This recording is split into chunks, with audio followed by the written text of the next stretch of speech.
Greetings Physics 1 and welcome back to our lecture series for Chapter 34, or Nuclear Fusion, or how particles get added to the nucleus of an atom, generally to make things that are heavier. So when a proton combines with an atom, or when atoms combine together, they make something that's heavier, right? Obviously, nucleons, or the particles inside the nucleus of an atom, are heavy. Most of them are about 1 atomic mass unit. This is called nuclear fusion, as I said before, and it typically only happens in the cores of stars, where there's tons and tons of heat energy, really high temperature, as well as a tremendous amount of pressure from the gravity itself. Now, when the nucleus of an atom splits into smaller pieces, as we saw in our last lecture video, this is called nuclear fission. That can happen quite readily, especially in the case of, say, uranium, for example. Now, let's say that we have a uranium-235 atom, right? So it's got a whole mess of these particles, 235 of them. That can sometimes spontaneously split into, so there's 235 of these here, right? This is uranium. The uranium can then split into krypton 91, barium, oops, I put the number, I should put the number there, be consistent. Barium, this is 142, I believe, as well as 3 individual neutrons, right? Sometimes this can just split into these 3. These 3 new neutrons can cause more of these decay events to occur, making what we call a chain reaction.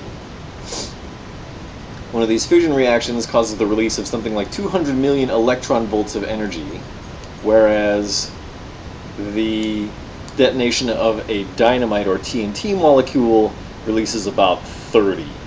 So this is about 6.666 2/3 times as energetic as a dynamite or TNT molecule releasing its energy by blowing up. Now, this doesn't happen a lot in nature because uranium-235 is not a stable isotope, and therefore generally there isn't enough of it just kind of laying around in nature to make chain reaction events occur. The uranium-235's fresh neutrons are usually absorbed by the stable uranium-238 that's near it, so for a chain reaction to occur, there needs to be a lot of uranium mass. If the chain reaction starts, but the mass of the uranium is too small, then the neutrons will escape from the uranium.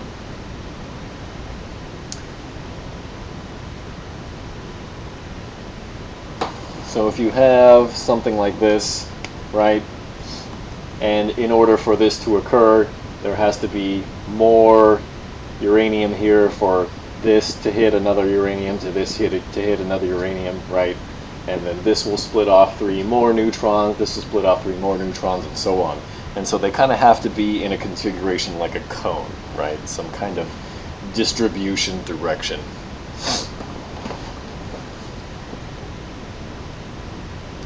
If there's a high enough amount, of course, then the chain reaction can continue and just balloon outwards until you have a huge explosion.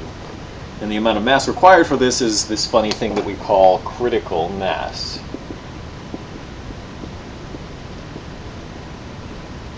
And that, of course, is the amount of mass required to weaponize something like uranium or plutonium into a bomb, a nuclear bomb. Our nuclear weapons are made with just enough material to go over critical mass, and an explosion generally shoots some piece of uranium into some other piece of uranium. So let's say, you've got like the end of your warhead and you're missing like a chunk in the middle, right? And then there's some more uranium down here or whatever, right? What happens is that there will be a chunk of uranium here, and a small explosion will send it up the shaft of the projectile, right, into the other piece, so that it then in total will reach critical mass and explode.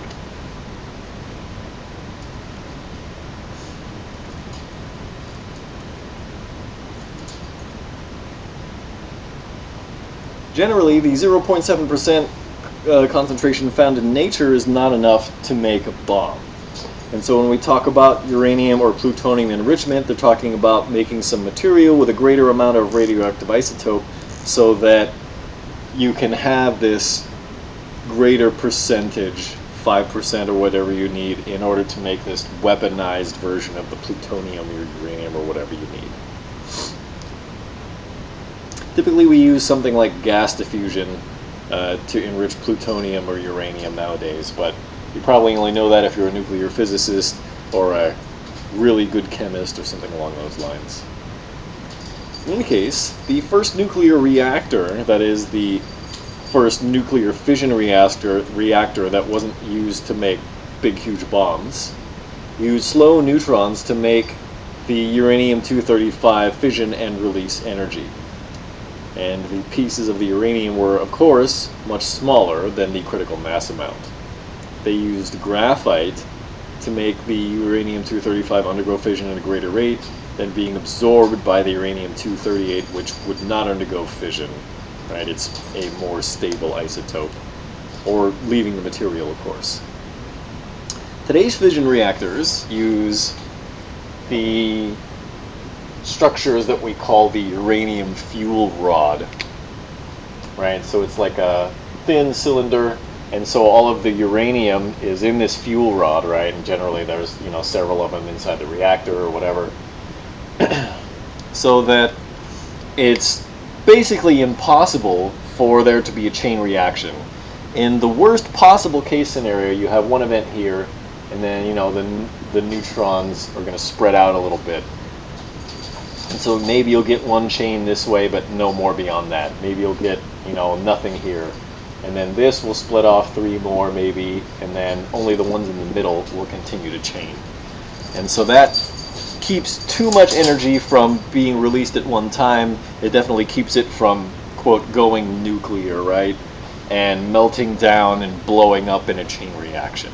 Just not going to happen, right? As long as you have a nice narrow vertical fuel rod.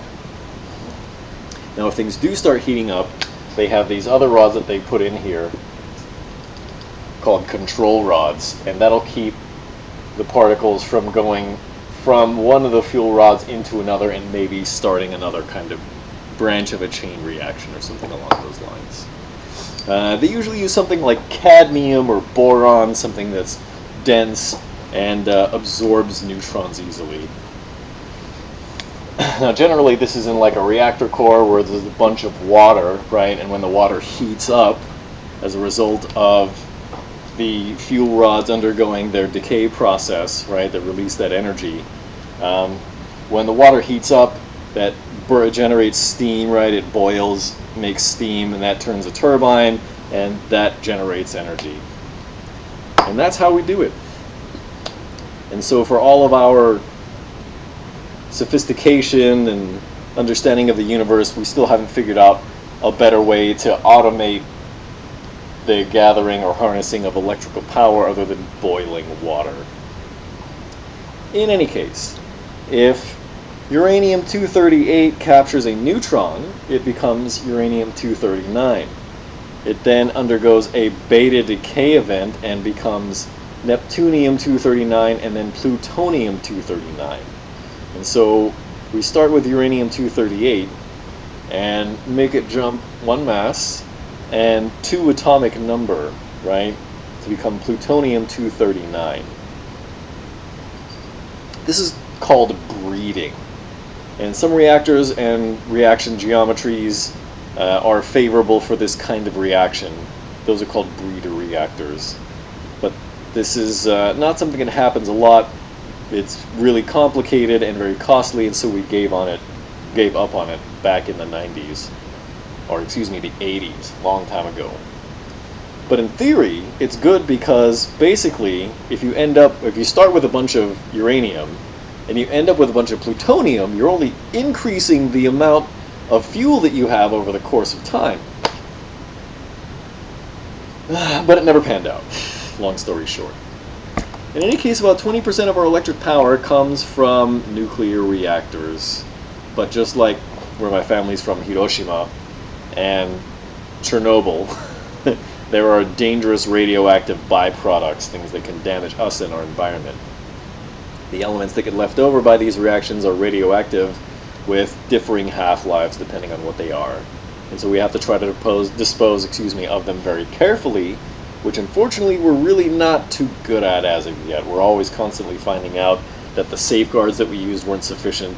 We used to try to take a bunch of, I think it was cesium, radioactive cesium, the byproduct, and we'd try to put that in, first in like plastic drums, right, the polymer drums, and then we'd put those inside like a concrete encasement, and the stuff would still leak out after 50 or 60 years before the radioactive isotope did its thing and decayed into something that wasn't quite so volatile and hostile to life.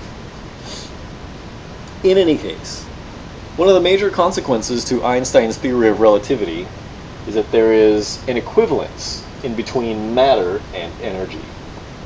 And we talked a little bit about this earlier on in the semester when we talked about our conservation laws, because we listed the law of conservation of energy and the law of conservation of matter as being different, but they're actually sort of part of a larger one if you take into account this matter-energy equivalence. Now, there is generally in a lot of nuclei, there is more than one nucleon in a nucleus, unless you're talking about stable hydrogen, elemental hydrogen, which is just one proton. And so, when you've got more than one nucleon in a nucleus, there is some energy, what we call nuclear binding energy, that is required to hold the nucleus of the atom together. I have included a diagram of the nuclear binding energies for various atoms and isotopes. It's on the chapter 34 page, as well as in the class notes, nuclear binding energy. Now this energy has to come from the mass of the atom itself, right? The more nucleons there are, the more energy is required to hold the atom together. And at some point, the atom becomes so large that the binding energy per nucleon actually decreases because of the great increase of volume from all of the neutrons. This critical point, and if you look in the very sort of at the very top of the peak, right, the very highest amount of nuclear binding energy, it peaks at the element Fe, or iron, and this of course is why iron is so stable. The amount of nuclear binding energy per nucleon holding iron together is really, really high. And what that means is if you want to add mass to iron via nuclear fusion, you have to add energy into the equation in order to stuff more particles into the iron atom. If you want to split apart the iron atom, then that's also going to cost you energy. And this is why stars explode in type 2 supernova when iron starts to collect in the core of a star.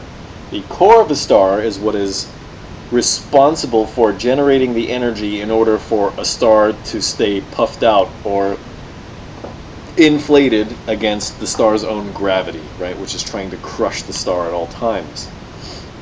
And so this outward flow of energy keeps the star in its spherical shape. But when you have iron there, because of the tremendous amount of nuclear binding energy in an iron atom, and it not being favorable to either generate energy by splitting apart or by fusing, it can no longer generate energy for the star. And when you have the core of a star unable to generate energy, the tremendous amount of gravity takes over very quickly, and the star collapses in and of on itself, and blows itself apart in a very spectacular fashion. Right? We call that a Type 2 supernova. We were able to prove this with this funny thing called a mass spectrometer. Recall the shape of what a path in a charged particle in a magnetic field will take, right?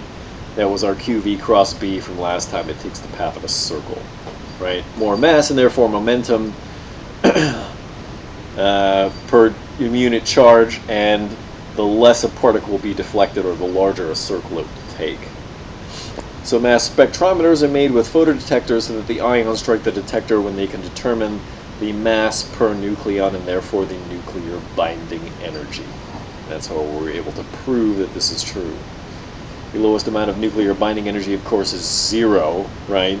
Like stable elemental hydrogen, because it only has one nucleon. However, there is a tremendous amount of energy difference between the nuclear binding energy for a stable hydrogen, which is 0, and a stable helium.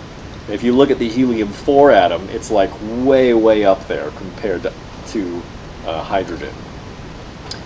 The energy difference is so great that if you take 4 hydrogen atoms and you fuse them into 1 helium atom, right, you're going to release a lot of energy. And if you release all of that energy by taking 1 single gram of hydrogen and fusing it completely into helium, that's 10 times the energy of the Moab bomb. Now, it's not a nuclear bomb, right? That's not the kind of thing that wipes entire cities off this earth, but it's enough that it could blow up, you know, a fortress, encampment, any building, whatever you like. Now, the sun fuses something like 650 million tons of hydrogen into helium in a process called the proton-proton chain.